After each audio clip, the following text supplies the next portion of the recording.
So over the past few years, I've noticed a bit of an emerging pattern with the attitude towards photography and photographers in general, the value that they bring to the work that they do. That all kind of came to a head over the last few weeks with a few situations which I'll elaborate on as we go here. I've got Karl with me, who was on the podcast previously, one of my all-time favorite photographers, a phenomenal photographer in his own right, and also probably going to be a good yin to my yang on this, because I tend to be a pessimistic, miserable bastard, and he's very much of the positive American variety, although I'm not sure if I'm catching him at the right time, but we're going to find out. I guess before we get started, just in your sort of experience, Karl, do you feel like photography is a profession that's kind of respected for the work that it does? I think there's a subset of people now that do. I mean, before, when photography took a lot more skill or a lot more expertise with equipment was less prevalent. When, it was not everybody and their second cousin had an incredible smartphone or with them, or, DSLRs weren't $200 a piece. So I think that it probably more respected. Everybody respected it sort of at a level because it was a craft that not everybody had access to or was trained to perform. It was a skilled set, it included skill set. And I think a lot of us in the community and in the field, we recognize the difference between skill sets and talent and vision and those types of things. And so it's something, if you don't appreciate photos really like a photographer or an artist does, or other people just like art, then yeah, I think for that side of the community, then they're going to look at this like they'll have less respect for the field in general. But for those who are really love art in general, they see the difference. I think I know they do. I have to believe they do at least. But it's like saying, how many people enjoy the opera, or going and looking at the museum and seeing beautiful paintings or something like that. It's not everybody. It's a subset.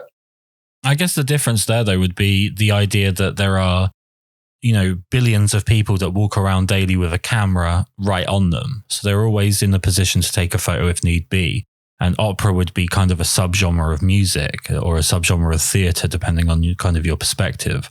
With photography, it feels like, and at some point I'm going to have to dive into one of these stories that I've kind of endured the last few weeks, but it almost feels like, to your point there, like a lot of people see the overpowered nature of modern cameras. Like I use a Sony. I'm a passenger when I'm out taking pictures of a Sony. It does everything for you if you want it to. And they're coming in at such a low price that it kind of gets to the point where like you said, the skill's kind of lost because it's not as hard as it used to be, I guess. And the skills that are appreciated by photographers who know what they're looking at aren't necessarily skills that are going to be acknowledged by people who aren't involved in photography themselves. Yeah, and I think it's just like any other. Well, so let's go back to the comment on the museum and the genre of opera and stuff. I guess what I'm saying is that people who really enjoy art in general, whatever format that is, they're still going to be they're still going to see a difference, I think, with photographers' work, and they're going to appreciate the skill and the job basically. Those who don't appreciate art probably wouldn't see the difference between what you and I would consider a very nice photograph or something meaningful in a photograph versus here's a snapshot or a picture off my phone. They wouldn't be able to discern the difference. So for them, there's no difference. So I'd say in general, you either appreciate art and you appreciate something beautiful and meaningful or interesting or something that conveys something, or you don't. And it's just it's a digital record of whatever happened. Things are so much easier than it used to be. And it's easy to get something that looks sort of what people consider professional grade, when you blow out the background and you get all this bokeh and things look expensive because only an expensive camera could do that in the past. Now that's coming out everywhere, but it doesn't, well, I think the other thing that adds to it is that so many people are getting really, really good at Photoshop or artificial intelligence in some of these softwares to try and replicate what good lighting would be even if you didn't have it when you took the photograph, or you don't know what good light is when you take a photograph, and so you just put it in this magic application and things look like it's, professionally lit or lit well and interesting. And so it's kind of irritating for me, but I feel like where people stop appreciating the skill level, or where the skill level's appreciation generally it diminishes, that's where you really find out who's passionate. But the problem is, like you're mentioning, this artificial intelligence or the cameras that are essentially spaceships, with lenses on because they just do everything for you. It kind of nixes that idea that only the passionate would survive because the skill set's diminishing. Well, now there's so much technology that's kind of acting as crutches for different photographers. And on a podcast where I intend to talk about the value of photography, it's probably bad that my starting point is that there's so many that are using crutches to look good. But the idea that, you have this machine that does everything for you, you then put it into a computer, the computer has a load of inbuilt presets, or you can buy them, or you can do whatever you want. And it comes out looking like you knew what you were doing. There's all these different ways of cloaking the lack of knowledge that maybe the passionate ones are the ones that give up at this rate. Because if what's easily achievable is what's popular, and if the hard work that you put in as a photographer is ignored, where does the drive to keep going come from? Well, that's easy. I mean, I'm not going to lie. When people like an image of mine on Instagram or some other social platform, it gives you a little shot of adrenaline. There's no lie about that. All of us feel that. But even if they didn't, I'd shoot more of my own family than I do today, but I shoot them it sounds so weird. I shoot my family. I photograph my family. I photograph our vacations, our trips and stuff like that. So I love doing it. I love the work. I love performing it. I like editing the photo. I like thinking about things differently when I'm in the environment. So my passion comes from the fact that I just love doing it. The fact that people like my work as well, it's the cherry on the top. Like I'm not going to lie, I'm pretty happy about that, but it's not why I do it. I'm sure it's not why a lot of people do it, like including yourself. You got into this for a reason. It's something drew you to it, whether it was looking at photo books as a kid or as an adult, or picking up a camera that your dad gave you. There's something that's inside of you pinging out and saying, this is important for me to do. I need to do this for some reason. Came to me late in life, 15 years ago. I was, I think 38, 40 years old. And I did it for mechanical reasons. I picked up a camera. I was like, this is a cool thing. It's a trinket. And I'm a mechanical engineer. But the passion hit me like a ton of bricks when I started taking images. And, there's something inside of, I think, photographers that drive them, hopefully. I think other people are, it's a job, and they're focused more on being successful commercially and the social aspects and getting jobs and doing negotiations. And they're really good at that side of it. And maybe they put the skill set of photography as a secondary. And I heard a podcast the other day where it's like, it's really tough to do both well, where you understand and you're nurturing the business side of it. And then you're also trying to create a body of work that you're really proud of and that moves you, and that being a successful commercial photographer, wedding or commercial work or magazine work or whatever, it's, that's work that you're being paid to do to either fulfill somebody else's vision or, to give images to somebody else. It's not work for yourself, which is why I think it's one of the reasons I don't do it, is I've got a different job that I enjoy doing. I do this for fun. I do this for the drive inside of me to create something for myself. And so I think I would imagine if photography was my job, personal projects would become incredibly important to me to keep that drive and my own personal spirit where it needed to be. Well, to that point, so I'll get my first story out the way, and then we can dissect it and you can potentially tell me where I'm going wrong here. But so as mentioned, obviously, I do this for a living. I do photography for a living, and I completely agree with you that quite often you find yourself in a position where you're creating something that maybe you have to consciously generate the passion for, because it's not something for you. It's not your vision. You're doing something for someone else. And sometimes that can be harder than people will tell you on YouTube. And that's why everyone that's on YouTube looks like they're having the best time of their life, because they're not really doing that. They're just telling, there's a lot of photographers on YouTube that they don't sell photography. They sell shit to photographers. So they don't actually have to have a client base. They just have to have photographers that idolize them and with social media, it's quite easy to generate that. From my point of view, it's very, very rare that I get the opportunity to do personal work that I can put any amount of effort into close to what I'm doing with my actual paid work.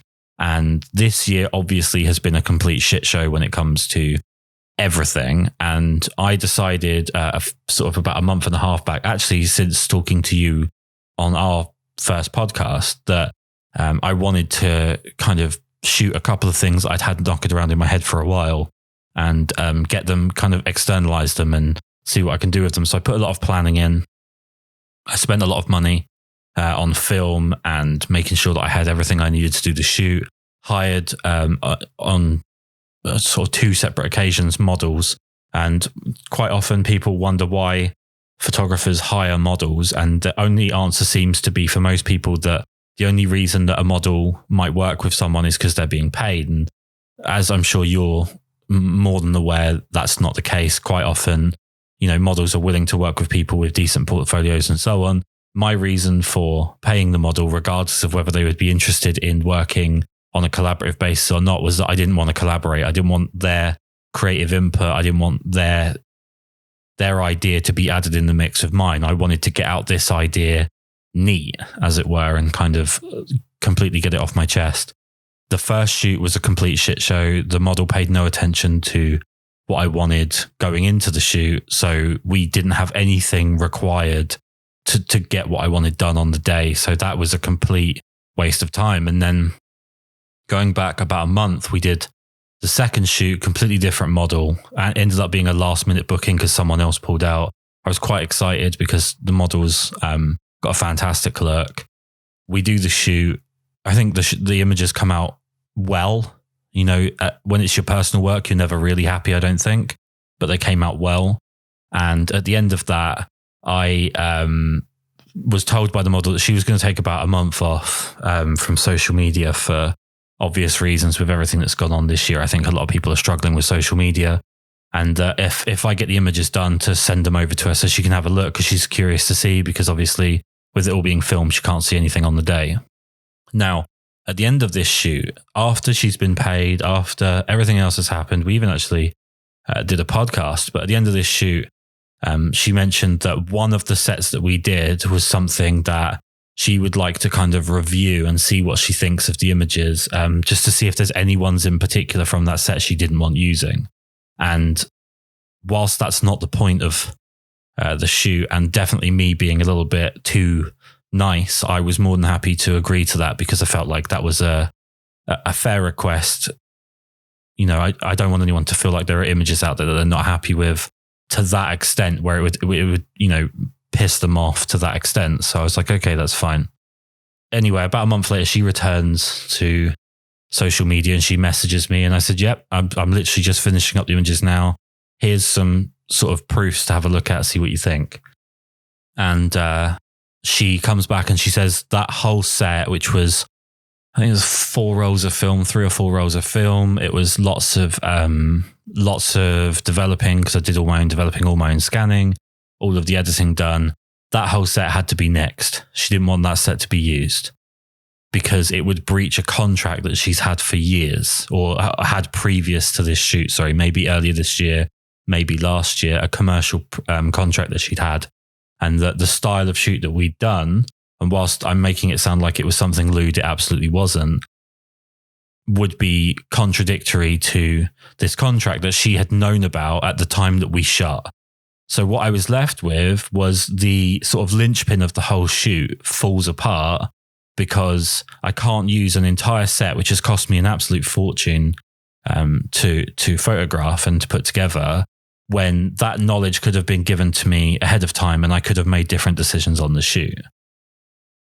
The same person then posts low-res proof images on their own Instagram without asking me for consent, without asking me for ones that would have been a decent enough size for it to be posted and look half decent. And I was kind of just left in this position where I was like, I've probably dropped about 400 pounds, which I guess would be about 500 American dollars, somewhere in that ballpark. I've not bothered to look at the exchange rate for a long time, but it's a lot of money either way, especially during a time when money's not abundant for people in my field of work.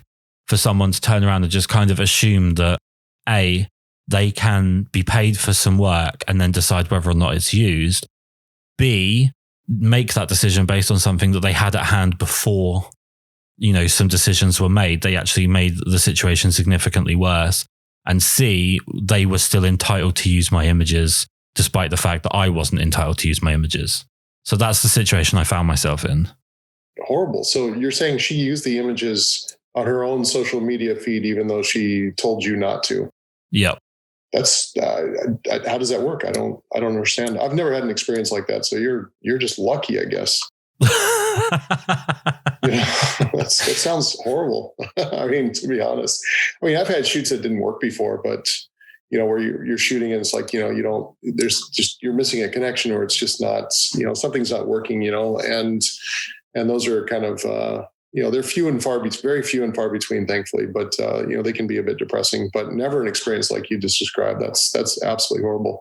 I mean, as you're taking photographs, I guess, something that I do as part of my process, I shoot a lot of Polaroids. And so part of the reason I do that is that as I'm doing work, they have, like you say, on film, they have no idea what you're shooting because there's not like that screen to look at. And so showing them a Polaroid, breaking out and taking a Polaroid and then showing them what you're after, and they see that either, I guess in that case, hopefully would have given some indication, that she didn't like what was, the work or the direction that it was going early on. So I don't know, maybe that's a way forward, but no, I've never had that happen. That's horrible. Sorry.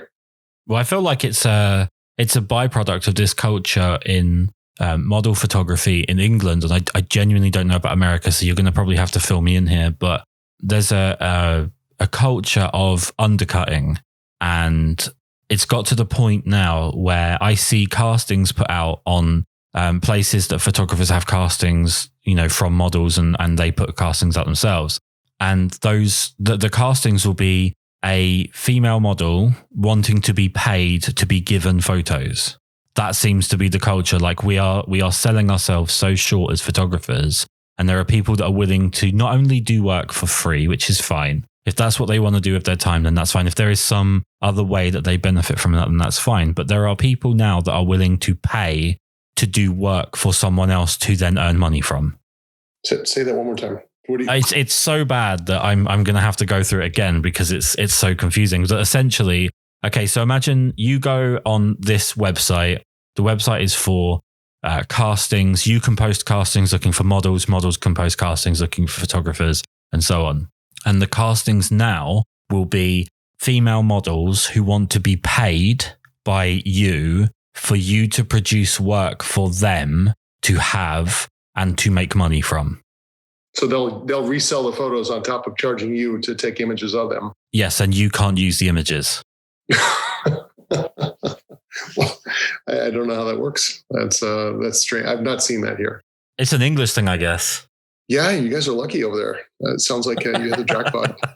I mean, honestly, I think 95% of my contacts have come from Instagram, and I'm pretty selective about who I choose to work with. And again, we may have touched on this before, I'm not sure, but you look through the model's body of work, and it either matches sort of with your vision or your style, or something resonates with you, or it doesn't. And if it doesn't, I choose not to work with them. I don't, it's like you say, shooting film it's an investment. It's quite expensive.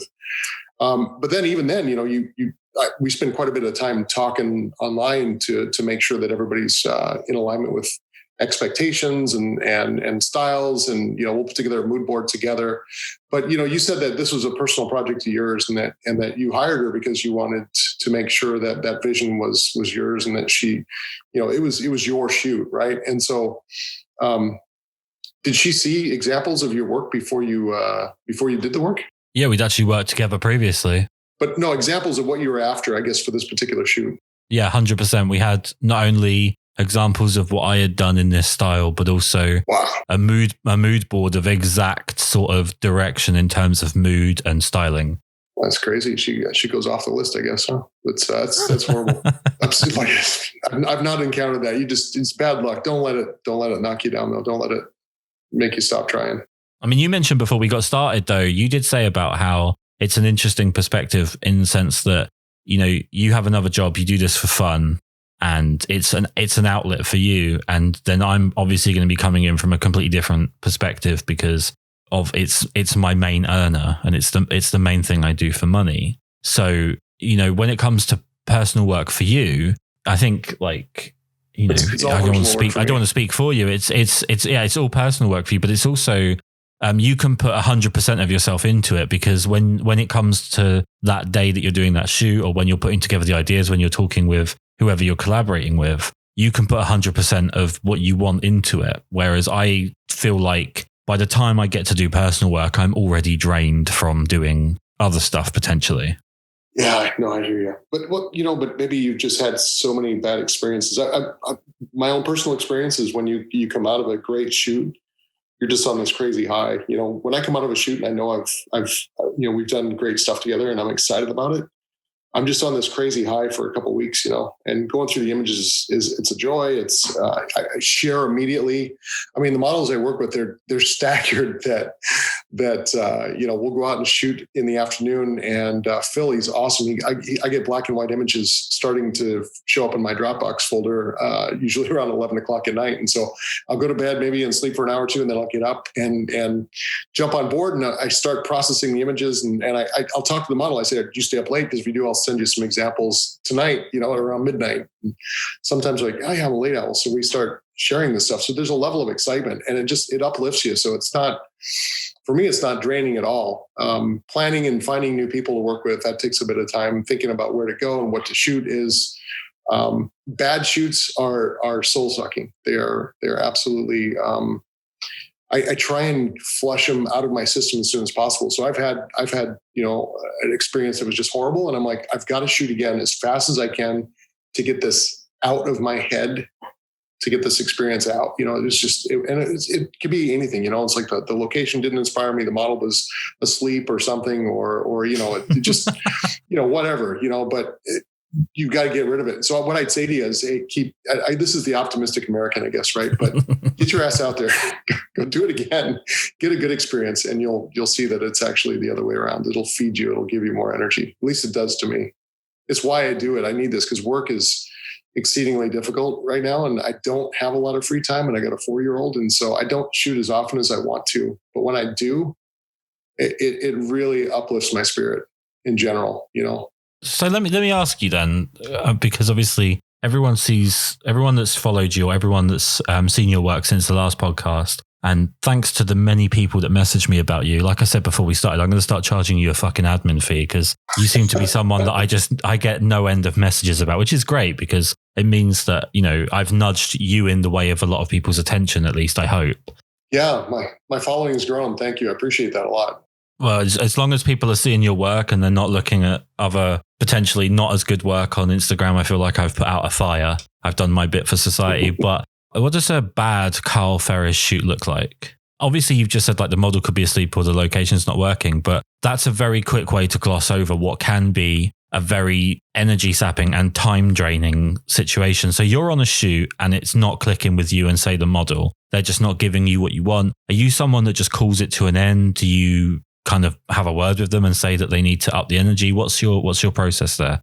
No, I don't do any of that. Maybe I'm too passive, you know, but I'll try and carry through. And a lot of times, you know, sometimes you can turn things around, which is really fun when you can do that. So you've got to, you know, you got to power through and you just keep trying stuff. I always take a failure like that and I put it on myself. I'm like, what could I have done better? What could I have done to make this work? Was it the location? Was it the energy level? How do I turn this around? And so I take it as a personal challenge. I'm not always able to do it.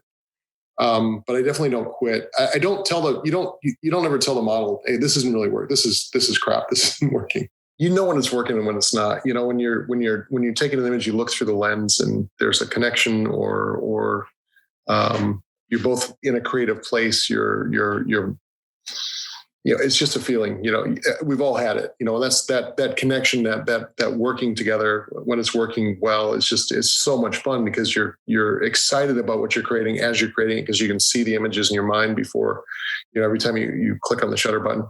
And so when you're there and either the background's not right or the lighting's off and not interesting, or you maybe it's you don't feel like you can compose, you had a late night or not enough coffee that day or whatever else, but you're not doing things, or the model is just completely out of it, they're just not present, then things go, it's not fun, then it's work. And you asked me if I quit when that happens, and I don't. I power through it. And I take it on myself. I'm like, well, how do I turn this around? What do I do to get this right? It's, whether it's me or the location of the light, or how do I engage this a bit better? And so, there's techniques I think we all sort of have to change things up. So, you try and take a break, you listen to some music, you sit down and talk just for a few minutes. You might go through some images that inspire you, and you see what resonates with the person you're working with. You change locations, you change sets, you whatever. You have to stop and change things up. But I try not to quit. I try to carry through it. And there's been occasions where I've taken images and not used any on my Instagram account. It's very, very seldom that happens, but it does happen. And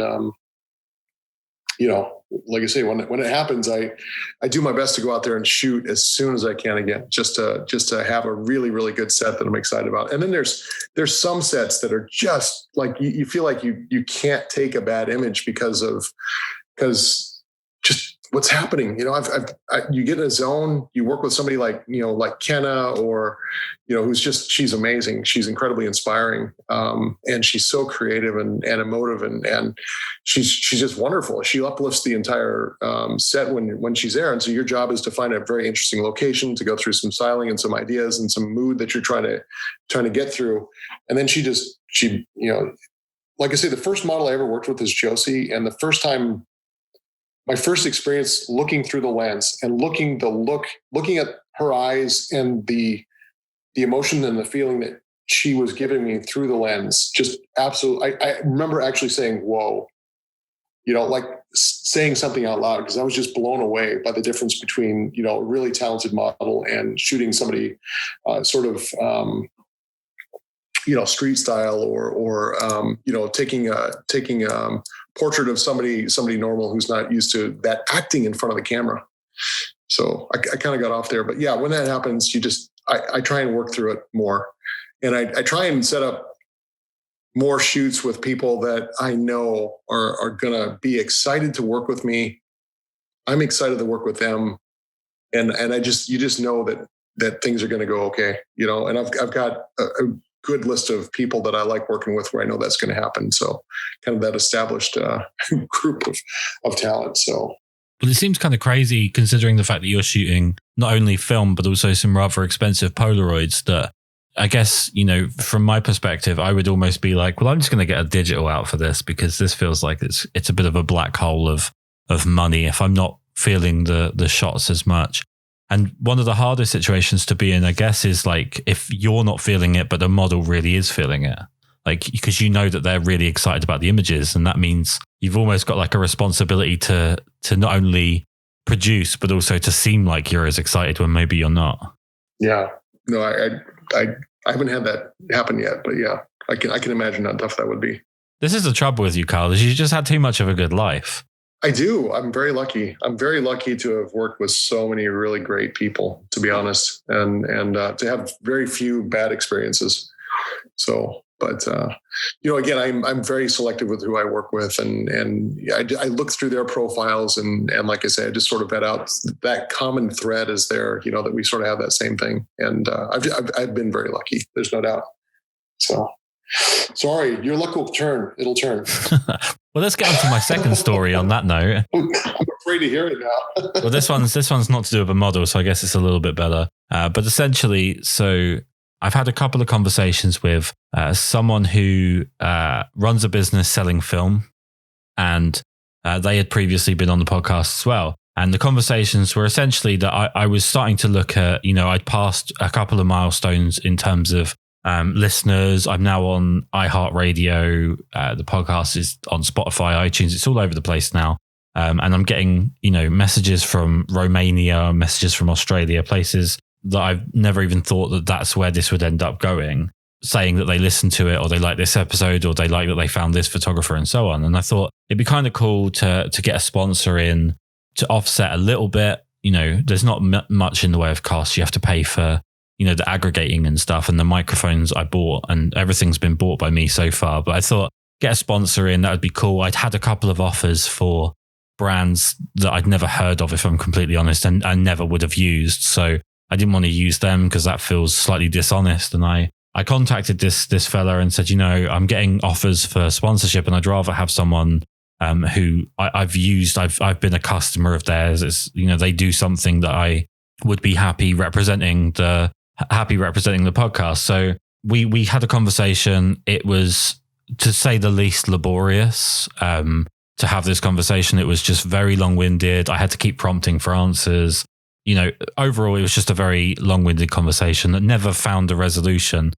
And I genuinely, considering, the fact that I had given them some promotion already and the fact that I had been a valued customer, I feel for a short while with a lot of money, I was kind of owed a little bit more than just being dismissed out of hand, which is, probably just a little bit of ego on my part, in the sense of just not wanting to be treated like I was invisible when we were having a completely cordial conversation. I'm fine with no's. I'm not as good with being ignored, I guess. So anyway, this week, in a completely non-photography related freak out over the fact that the coverage of the football I was watching had cut out, I went onto Twitter, where you usually find out stuff quicker than you find it out from the news. And I don't go on Twitter very often because I don't tend to want to just shout into an empty room very much. And that seems to be what Twitter's for. And I see one of my images being used as an advertisement.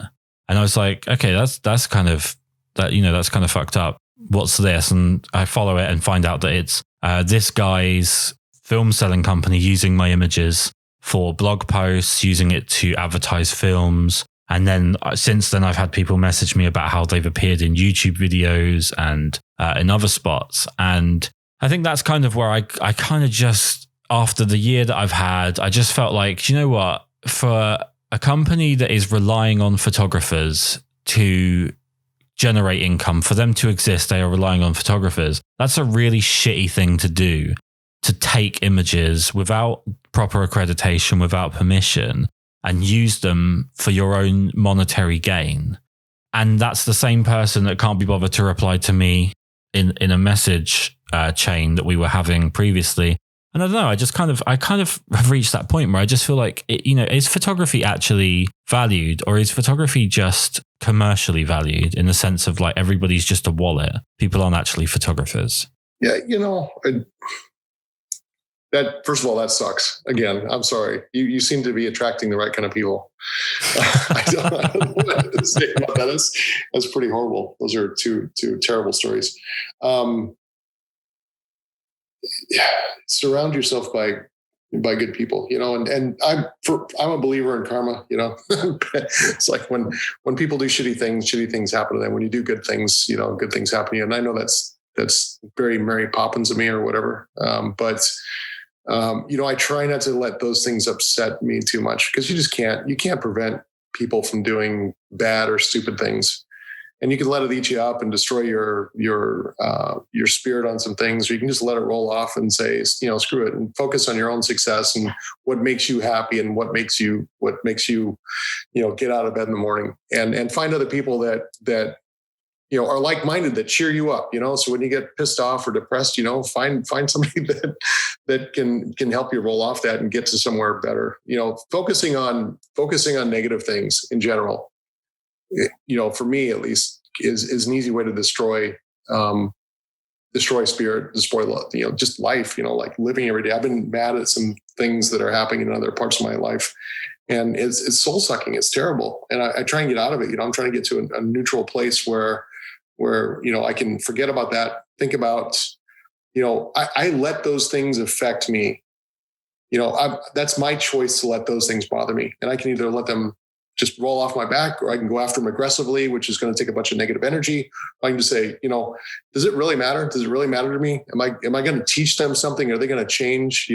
So of course you reach out to them and say, hey, this isn't right or whatever else. But I don't spend a crazy amount of time trying to fix that stuff, because it's just energy you never get back. You funnel that energy back into creating more stuff and being who you are and getting better. And hopefully at some point you're where you want to be with whatever that is. And you look back at those petty, stupid, soul-sucking people that could have affected you and taken you down, a bad path, or just a path where you weren't creating something that you were happy with. They can take you off that. Don't let them take you off that. It's just not worth it. It's not worth getting pissed about, honestly.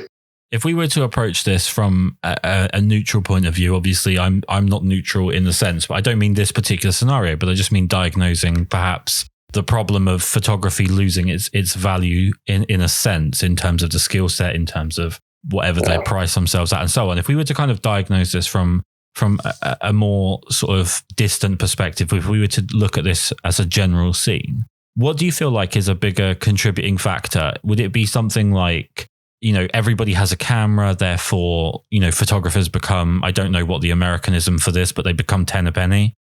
Is it the fact that, everyone's got a phone on them, so, photographs themselves have become incredibly disposable?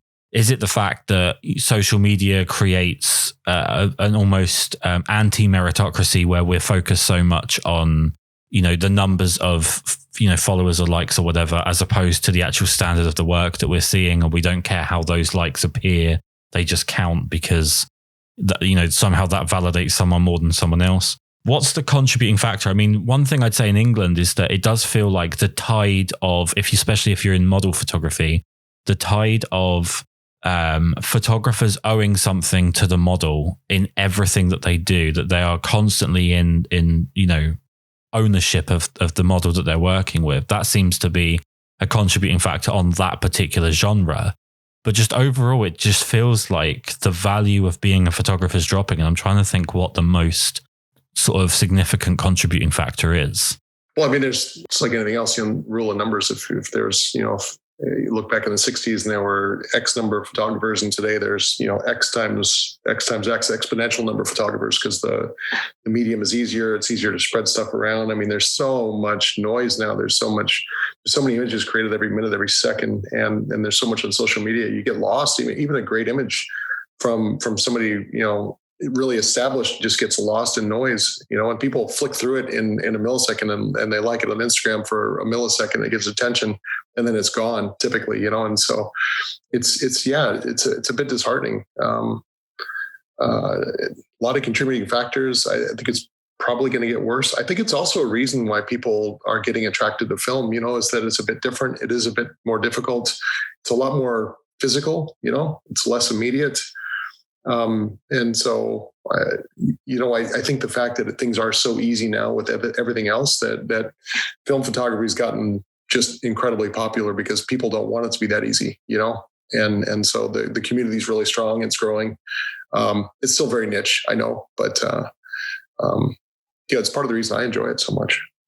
So, and hopefully, I think the work stands out a bit different. There's stuff you can do with medium format cameras you just can't get out of a digital camera. But it's sort of like sort of like TVs. I mean, there are very few people who are going to see the difference between a $300 LCD and a $5,000 plasma display. Mm-hmm. And so the $5,000 plasma displays disappeared because there wasn't a market for it, because only 10% of the people in the whole world cared or saw a difference.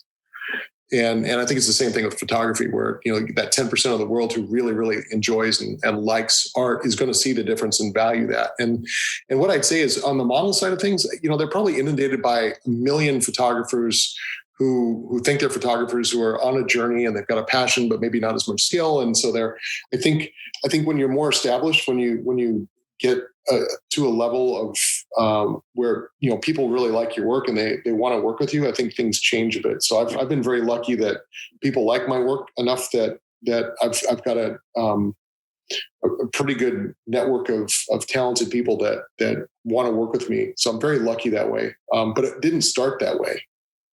when I look at my stuff 5 years ago and I was like, wow, this really, or 10 years ago, I was like, that's really interesting. I saw a picture I'd taken my brother, and it almost looked like an HDR photo taken with a Sony, where I was pulling all this detail out of the sky and out of the noise. And it was so digitally processed. And I looked at it, I'm like, oh my God, I did that. That was horrible. What was I thinking?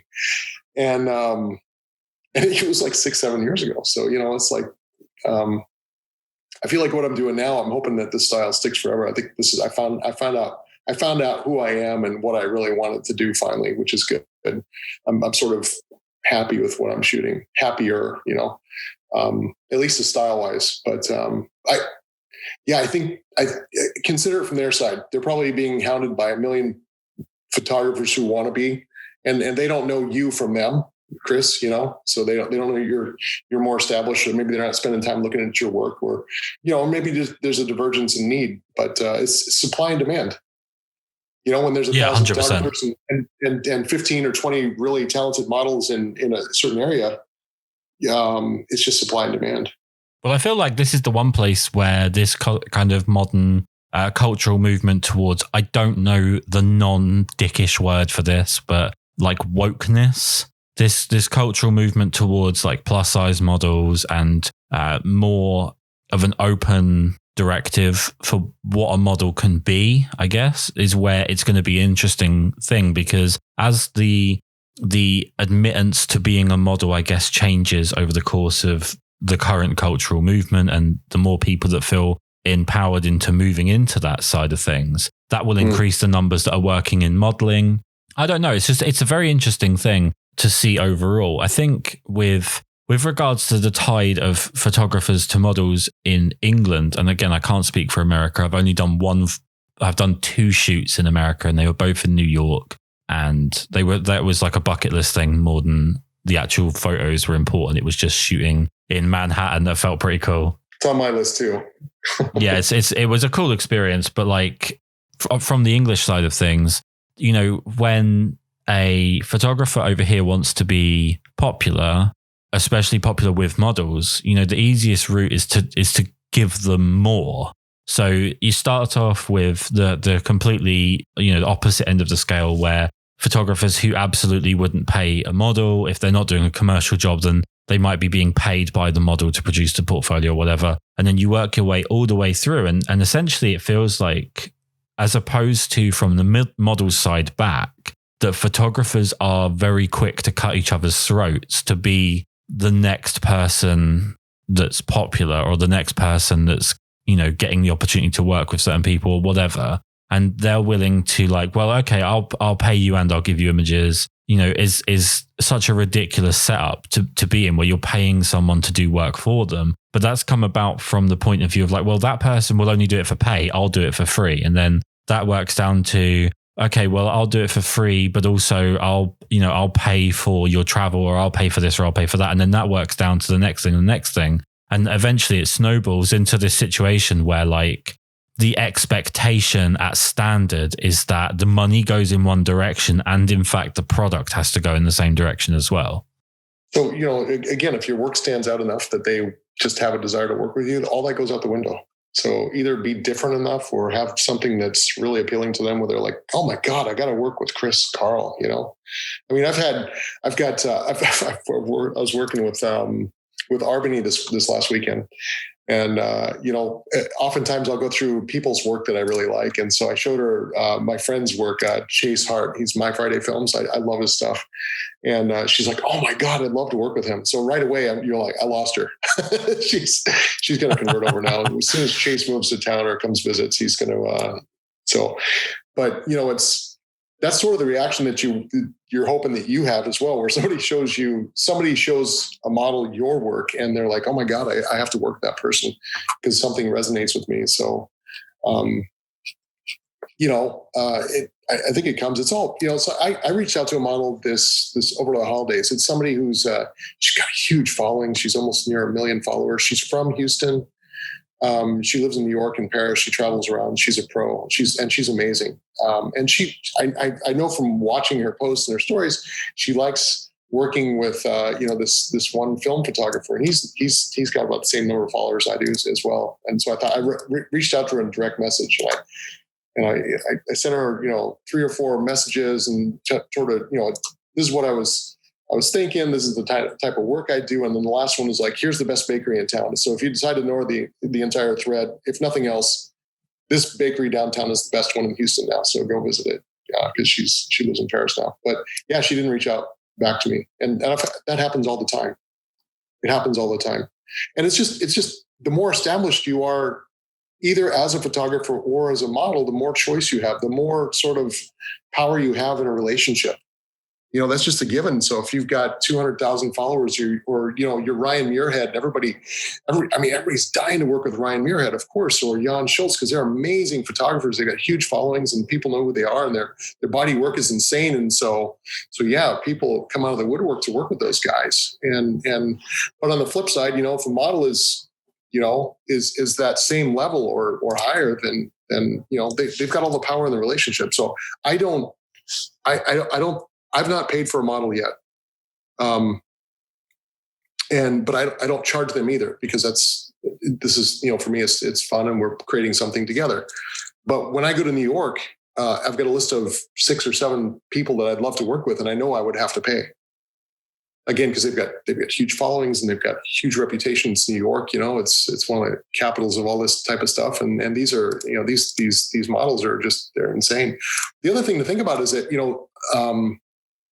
you don't have to work with models. You work with normal people or somebody there's a lot of people who don't fall into that quote unquote model category who are very interesting to photograph. And so I got reached out by email just 2 weeks ago, and I don't know if he's going to listen to this or not, but like it was a guy that works at NASA. He's the head of jet propulsion at NASA. He's like, hey, would you be interested in taking portfolio shots or portrait shots of me and we'll shoot them at NASA where there's all this great stuff. I'm like, oh my God. Let's do that. So unfortunately with COVID, he can't get me in right now, but whenever this comes up, that's going to be the first thing I do. I'm like, that's going to be fun. I want to start doing more of that, I guess. So for me, shooting interesting pictures, models were easy because they want to be photographed. They want to be in front of the camera. They're used to it. But really, I'm starting to look at other areas that are interesting. So artists, musicians, actors, interesting people. The guy who develops my film, Philippe, he's a great portrait photographer, and he's getting me sort of more interested in taking images of people who are do interesting things outside of just modeling. And so, you caught me rambling. I'm sorry. I like a ramble. Some of the stuff I've been thinking about, but I'm super excited to go to NASA now and shoot and photograph this guy in this place. I think and I want to do more of that. Not that I don't really enjoy the modeling stuff, the model shoots as well, but and I've got a couple ideas for projects next year. But going back to it, karma. Don't let it get you down. Keep at it. Do what you love. Well, the karma argument leaves me in one of 2 positions. Either I've been long overdue for something to come back my way in a positive sense, or I was just a complete dick about 5 years ago, and I'm currently being handed quite a lot of receipts. I'm pretty sure it's possible for it to be both ways. So I guess I should just accept it and roll with it. This is obviously an extremely difficult thing. I've spent most of the podcast being an arbiter for other people. So for me to put myself out on some of the stuff that's been pissing me off is a bit unusual for this. And I feel like I should have picked my opponent better. You're far too positive and you've had a good life. I should have picked someone that was really down on their luck, and I could have built myself back up off of their back quite easily. You spoke just there about some projects that you've got coming up. I'm going to keep pressuring you about this. I'm going to keep annoying you. What's going on with this book? Where's this book? When are you going to bring out the book? I'm not sure what I'm going to make into a book just yet. I've got an idea to make the Polaroids out of one, because I've got just this great stack of stuff, and I like the look. One of my favorite books that Brian Sakul, you interviewed him recently, and he's fantastic. And so he put me onto this book, and I'll dig up the name and send it to you, but it's just amazing. But I want to do a Polaroid book. And then, I need to maybe take 1 or 2 of my sets in black and white and maybe turn it into a little zine at least, and see if it takes off. But, I've got I've got a really small following. I don't know who would want to buy the book. So I think I'd do it just more or less just to get through the experience of doing it. Because I think it takes a lot of skill to edit, to put photos that make sense together. I've seen some other people do a really good job of it. There's a friend of mine, Wesley. I don't even know his last name for us. I can't even pronounce it. It's Verhoeven. And I'm watching him put together a book, and he's gone from like 100,000 images down to 10,000, down to 2,000, down to a couple hundred, and he's laying them out. And it's just this incredible process, and he's doing a phenomenal job of it. And he's got a great body of work, and he's a tremendous photographer. So I feel like I need to push myself to go through that process. I'm just being lazy at this point, and I don't feel like I have enough content or a big enough following that anybody would care if I did one. So I think you might be the only one to buy the book. I would honestly say, judging from the DMs I get on Instagram and some of the emails I've had, some of the YouTube comments and so on, that's not going to be the case. If people harass you for the book as much as they harass me for information about you, then I think you'll probably do just fine. I think, the idea of your following numbers is probably a little bit misleading. And, like you said, you've had some pretty decent growth this year in that sense. So there's no reason why that won't be a continuing trend. But I don't see how having to have 1 million followers to release a book makes any sense. I feel like it would just be a really good use of the work that you're doing. It would be a great way to kind of archive it. And there's plenty of people out there that I'm positive would definitely buy it. And if I'm wrong, then I'll buy all the remaining copies. But don't hold me to that.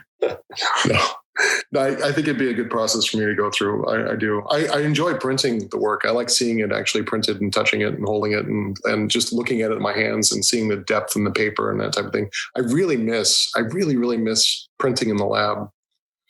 Actually chemically printing, printing in the darkroom. And I've got a friend who's doing that in town, and I might actually bring him a couple negatives to do. So he shoots mostly cars in film with a Hasselblad. He does a great job. But yeah, I do enjoy printing. So maybe I would enjoy the process of putting together a book. Keep pushing me. I'm gonna keep pushing you. I'm gonna bully you on this subject because it's fairly important that I get my way on it, one way or the other. Obviously, this hasn't been the most, and it's entirely my fault, the most positive experience in terms of me not bringing forward all of these wonderful stories of all of these fantastic conquests I've had. But I generally feel like there's a lot of stuff that goes on with what seems to be predominantly a male field, although not obviously entirely. That there's a lot of stuff that people, where they're so focused generally on looking great and having no issues, especially when it comes to social media, looking like the everything's going rosy and that they have no real hiccups in life and everything's a success story, that it's important that people do sort of, perhaps feel a bit more comfortable with saying that stuff's not going their way or that something's upset them or got them down. And that's kind of what I was going for here, was just more a case of saying, to me, I'm worried that there's a trend that photography is being kind of neglected in the sense of it's not heart surgery at the end of the day. It's not that level of importance, but also people that are working as photographers, people that are producing photographs like yourself that are really inspiring. It would just be nice to see people be more positive about that and more uplifting, as opposed to what seems to be, in my current experience, sort of the other way around.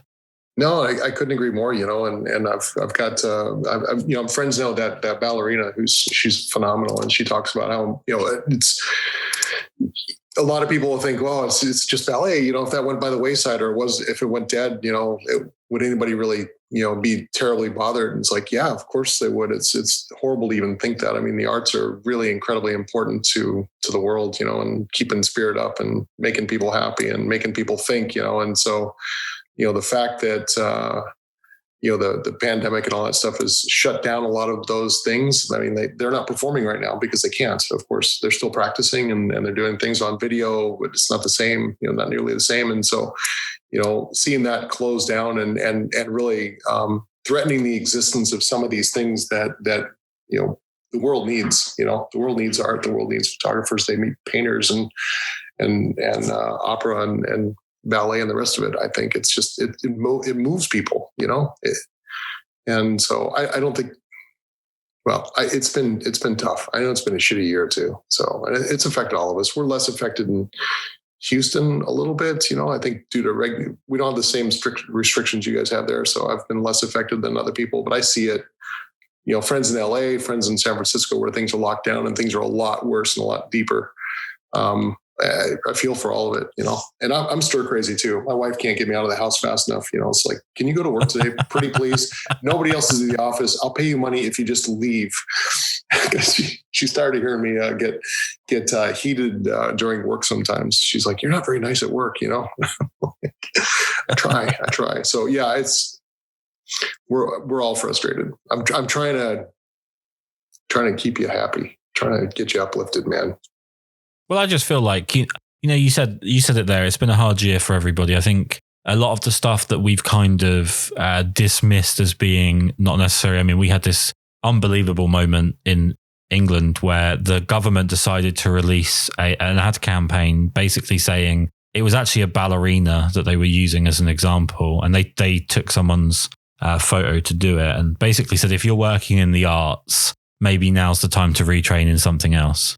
And I mean, that kicked everyone in the teeth at a time when, people that had already had their livelihoods taken away from them, or even just something that gave them a release from their livelihood, something that gave them a release from their day-to-day life that was their escape, to get kind of diminished to that extent. I think that was like the icing on the turd cake for a lot of creatives in England. And it became something of a meme around the world. It's so hard to make a living in the arts anyway, and then you stack this on top of it. I can't imagine. So maybe that's the reason I'm so happy is that, well, I'm happy in general, but is that I've still got a really good job. I'm in a very technical field. And so my job's secure, at least I hope. And I haven't had that stress that all of you guys have had in the arts that, count on this for a living. So yeah, my cheery demeanor is probably due to that. So I'm sorry. Hopefully this kicks around fast. I've heard some people at work and they've got wives or husbands that are in the first line at hospitals, and they're already getting vaccines here in Houston. So that's cool. That's awesome. Hopefully the end is in sight. I hope so. I really do. Right. Well, we've done this before, but again, for the remaining few people that haven't messaged me to talk about you, let's give them your Instagram, your website, and so on. The website needs to be sorted out, my friend. You need to get that website nice and up to date. You've got literally hundreds of photos that I go on your secret website to fawn over every time I'm explaining your work to someone. You need to get all this work out there. You need to push yourself. Maybe take some of that anger you have from work and put it into getting that book sorted and getting that website sorted, and everyone will be buying the book then. So where can everyone find your work? Well, so my website, which is pathetic, is like you say, and that it is. I haven't touched it or made it. It's just karlfehres.com, CarlFehres. No idea where the spelling came from. And then the Instagram account, which is really, I post pretty much every day, once a day at least. And it's Karl Fehres, just my first and last name. So CarlFehres. Always an honor to talk to you, my friend. Always an honor. You too, Kris.